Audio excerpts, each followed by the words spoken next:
एक दिन एक लड़का एक पुरानी हवेली में घूमने के लिए सोचा।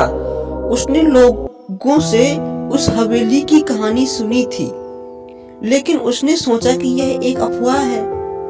लड़का हवेली के अंदर गया। पूरी हवेली मकड़ी के जालों से भरा हुआ था और अंधेरा भी काफी था। वह अंधेरे और खाली कमरों में घूमता रहा। कुछ देर बाद वह थोड़ा सा डरा, लेकिन उसने हिम्मत नहीं हारी। अचानक लड़का के कानों में एक अजीब सी आवाज सुनाई दी। वह आवाज उसके पीछे से आ रही थी। वह लड़का झट से घूमकर पीछे को देखा तो उसे वहां कुछ नहीं दिखाई दिया। लड़का फिर से आगे बढ़ा। उसने एक कमरे में से एक सफेद और डरावनी परछाई उसके सामने आती हुई दिखी। वह लड़का परछाई को देख थोड़ा थोड़ा पीछे हटने लगा, लेकिन धीरे धीरे परछाई उसके पास आ गई। लड़का बहुत डर गया। उसने वहां से भागने की कोशिश की, लेकिन वह भाग नहीं सका क्योंकि वह परछाई एकदम उसके नजदीक आ गई थी। जब वह परछाई उसके सामने आई तो उसे पता चला कि वह एक भूत है। भूत लड़के को देखा और कहा, तुम यहाँ क्यों आए हो? लड़का डर से कांप रहा था। उसने कहा, मैं गांव वालों से इस हवेली के बारे में सिर्फ एक कहानी सुना था कि इस घर में एक भूत रहता है, और बस इसलिए मैं यहाँ आ गया ये पता करने की सच में यहाँ भूत रहता है। भूत ने कहा, यह कहानी सच है। मैं एक बुरा आदमी था।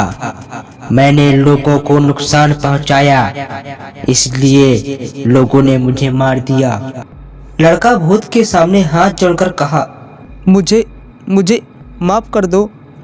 अब इस हवेली में दोबारा कभी नहीं आऊंगा। भूत ने कहा, मैं भी तुम्हारी तरह हाथ जोड़कर सबसे माफी मांगी थी, लेकिन मुझे माफ नहीं किया गया और सब मिलकर मुझे मार डाले।